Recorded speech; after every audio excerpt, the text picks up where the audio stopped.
ಎಲ್ಲರಿಗೂ ನಮಸ್ಕಾರ. ಮಾನ್ಯ DVG ಅವರ ಮಂಕುತಿಮ್ಮನ ಕಗ್ಗದ ಹೊತ್ತಿಗೆಯಿಂದ ದಿನಕ್ಕೊಂದು ಕಗ್ಗದ ಸರಳ ತಾತ್ಪರ್ಯವೇ ಜ್ಞಾನವೇ ಬೆಳಕು ಕಗ್ಗ ಮಾಲಿಕೆಯನ್ನು ಕೇಳುತ್ತಿರುವ ತಮಗೆಲ್ಲರಿಗೂ ನಮಸ್ಕಾರಗಳು. ಈ ದಿನದ ಸಂಚಿಕೆ 317. ನಾನು ನಿಮ್ಮೊಂದಿಗೆ ಕರುಣಾಕರ ಬಳಕೂರು. ಕಗ್ಗ ಗಾಯನಕ್ಕೆ ದನಿಯಾಗಲಿದ್ದಾರೆ ವಿದ್ವಾನ್ ಸುರೇಶ್ ರಾವತ್ ಅವರು. ಬಂಧುಗಳೇ, ಈ ದಿನ ನಾವೆಲ್ಲರೂ ಕೂಡ ಅತ್ಯಂತ ಸಂದಿಗ್ಧ ಕ್ಷಣದಲ್ಲಿ ಬದುಕ್ತಾ ಇದ್ದೇವೆ. ಧೈರ್ಯವನ್ನು ತುಂಬುವವರು ಬೇಕಾಗಿದ್ದಾರೆ. ಬನ್ನಿ, ಈ ದಿನ ನಮ್ಮೊಂದಿಗೆ ಹಿರಿಯ ವೈದ್ಯರಾಗಿರುವ ಡಾಕ್ಟರ್ ಅಣ್ಣಯ್ಯ ಕುಲ್ಲಾಲ್ ಅವರು ಕರೋನಾ ಸಂಕಷ್ಟದಲ್ಲಿ ನಾವು ಹೇಗೆ ಬದುಕನ್ನು ಗೆಲ್ಲಬೇಕು ಎಂಬ ಬಗ್ಗೆ ಒಂದೆರಡು ಕಿವಿ ಮಾತುಗಳನ್ನು ಹೇಳುತ್ತಾರೆ. ಕೇಳಿ ಬರೋಣ. ಕೋವಿಡ್ ನಮ್ಮೆಲ್ಲರನ್ನ ತನ್ನ ಕಬಂಧ ಬಾಹುಗಳಲ್ಲಿ ಸಿಕ್ಕಿಸಿಕೊಂಡು ಸುಮಾರು 18ರಿಂದ 20 ತಿಂಗಳು ಕಳೀತಾ ಬಂದಿದೆ. ಭಾರತ ಮಾತ್ರ ಅಲ್ಲ, ವಿಶ್ವದಾದ್ಯಂತ ಜನ ತಲ್ಲಣಗೊಂಡಿದ್ದಾರೆ. ಆದರೆ ಕೊನೆಗೂ ನಮಗೆ ಗೊತ್ತಾಗಿದ್ದೇನೆಂದರೆ, ಕೋವಿಡ್ನ ಬಗ್ಗೆ ಅತ್ಯಂತ ಹೆಚ್ಚು ಗಾಬರಿಗೊಂಡು ಗೊಂದಲಕ್ಕೊಳಗಾಗಿ ನಮ್ಮನ್ನು ನಾವು ಆತಂಕಗೊಂಡಿಕೊಳ್ಳುವ ಅಗತ್ಯ ಇಲ್ಲ. ಆದರೆ ಸಾಮಾಜಿಕ ಅಂತರ ಕಾಪಾಡಿಕೊಂಡು ಮಾಸ್ಕ್ಗಳನ್ನು ಧರಿಸಿ, ಗ್ಲೌಗಳನ್ನು ಹಾಕ್ಕೊಂಡು, ಜನರ ಮಧ್ಯ ಕನಿಷ್ಠ ಒಂದು 4ರಿಂದ 6 ಅಡಿ ಅಗಲ ಅಡಿ ಅಂತರವನ್ನು ಕಾಪಾಡಿಕೊಂಡು ನಾವು ಲಸಿಕೆಯನ್ನು ಹಾಕಿಸ್ಕೊಂಡ್ರೆ ಕೊರೋನಾದ ವಿರುದ್ಧ ನೇರವಾಗಿ ಯುದ್ಧ ಮಾಡ್ಬೋದು. ಕೊರೋನಾದ ಜೊತೆಗೆ ನಾವು ಬದುಕನ್ನು ಸಾಗಿಸಿ ತೋರಿಸ್ಬೋದು ಎನ್ನುವುದು ಸತ್ಯ ಸಂಗತಿ.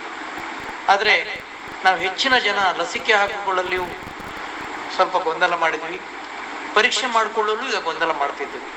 100 ಜನರನ್ನು ಪರೀಕ್ಷೆ ಮಾಡಿದರೆ ಸುಮಾರು 4-5 ಜನ ಮಾತ್ರ ಪರೀಕ್ಷೆ ಮಾಡಿದ ಪಾಸಿಟಿವ್ ಸಿಗ್ತಾರೆ ಅಂತ. ಒಂದು 100 ಜನ ಪಾಸಿಟಿವ್ಗಳು ಸಿಕ್ಕಿದ್ರೆ ಅದರಲ್ಲಿ 95 ಮಂದಿಗೆ ಮಾತ್ರ ಚಿಕಿತ್ಸೆ ಅಗತ್ಯ ಇರ್ತದೆ. ಉಳಿದವರೆಲ್ಲ ಮನೆಯಲ್ಲಿದ್ದೇ ಆರೈಕೆಯನ್ನು ಮಾಡಿಕೊಳ್ಬೋದು. ಹಾಗಾಗಿ 100 ಜನ ಪಾಸಿಟಿವ್ಗಳಲ್ಲಿ ಒಂದು 4-5 ಜನ ಕೊರೋನಾದಿಂದ ಗಂಭೀರಗೊಳಗಾದರೂ ಸಹ ಅವರೆಲ್ಲರಿಗೂ ವೆಂಟಿಲೇಟರ್ ಬೇಕಾಗುವ ಸಾಧ್ಯತೆ ಇಲ್ಲ. ಅವರೆಲ್ಲರನ್ನ ನಾವು ಆಸ್ಪತ್ರೆಯಲ್ಲಿ ತೀವ್ರ ನಿಗಾ ಘಟ್ಟದಲ್ಲಿ ಇಡಬೇಕಾಗಿಲ್ಲ, ICUಲ್ಲಿ ಇಡಬೇಕಾಗಿಲ್ಲ, ವೆಂಟಿಲೇಟರಲ್ಲಿ ಇಡಬೇಕಾಗಿಲ್ಲ. ಕೇವಲ ಅವರನ್ನು ಸಾಮಾನ್ಯ ರೋಗಿಗಳಂತೆ ಬೆಡ್ಗಳಲ್ಲಿ ಇಟ್ಕೊಂಡು ಆಕ್ಸಿಜನ್ ಬೇಕಾದಲ್ಲಿ ಕೊಟ್ಟು, ಅವರಿಗೆ ಬೇಕಾದ ಪೌಷ್ಟಿಕ ಆಹಾರಗಳನ್ನು ಕೊಟ್ಟು, ಅವರಿಗೆ ವೈರಸ್ ಲೋಡ್ಗಳನ್ನು ಕಮ್ಮಿ ಮಾಡಲಿಕ್ಕೆ ಬೇಕಾದ ಚಿಕಿತ್ಸೆಗಳನ್ನು ಕೊಟ್ಟು ಅವರನ್ನು ನಾವು ಕಾಪಾಡಿಕೊಳ್ಬೋದು. ಆದರೆ ಪರೀಕ್ಷೆ ಮಾಡಿಕೊಳ್ಳದೆ ಇರುವುದು ದೊಡ್ಡ ಅಪರಾಧ. ಎಷ್ಟೋ ಜನ ವೈದ್ಯರುಗಳು, ಎಷ್ಟೋ ಜನ ಆರೋಗ್ಯ ಸೇವೆ ಮಾಡುವವರು ಇವತ್ತು ರೋಗಿಗಳು ಬಂದಾಗ ಅವರನ್ನು ಪರೀಕ್ಷೆ ಮಾಡದೆ ಕೇವಲ ಮದ್ದು ಕೊಟ್ಟು ಕಳಿಸುವ ಕೆಲಸ ಆಗ್ತಾ ಇದೆ.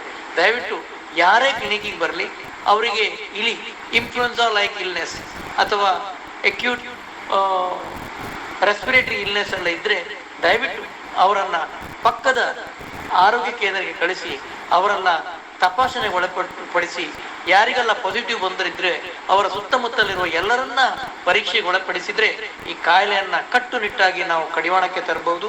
ಇದು ನಮ್ಮೆಲ್ಲರ ಕರ್ತವ್ಯ. ದೇಶದ ಸೇವೆ ಅಂದರೆ ಕೊರೋನಾ ವಿರುದ್ಧ ಜನಜಾಗೃತಿ ಮೂಡಿಸುವುದೇ ಅತಿ ದೊಡ್ಡ ಸೇವೆ ಅಂತ ನಾನು ನಂಬ್ತೇನೆ. ನೀವೆಲ್ಲ ನಂಬ್ಕೊಳ್ಬೇಕು. ದೇಶ ಸೇವೆಗಾಗಿ ನಾವು ಟೊಂಕ ಕಟ್ಟಿ ನಿಲ್ಬೇಕು. ವಂದನೆಗಳು. ಇಂದಿನ ಕಗ್ಗಕ್ಕೆ ಧ್ವನಿಯಾಗಲಿದ್ದಾರೆ ವಿದ್ವಾನ್ ಸುರೇಶ್ ರಾವತ್ ಅವರು. ಧನ್ಯವಾದಗಳು ಸರ್. ಮರಣದಿ ಮುಂದೇನು ಪ್ರೇತವೋ ಭೂತವೋ ಪರಲೋಕವೋ ಪುನರ್ಜನ್ಮವೋ ಅದೇನೋ. ಮರಣದಿ ಮುಂದೇನು ಪ್ರೇತವೋ ಭೂತವೋ ಪರಲೋಕವೋ ಪುನರ್ಜನ್ಮವೋ ಅದೇನೋ. ತಿರುಗಿ ಬಂದವರಿಲ್ಲ, ವರದಿ ತಂದವರಿಲ್ಲ, ಧರೆಯ ಬಾಳ್ಗದರಿನೇ ಮಂಕುತಿಮ್ಮ.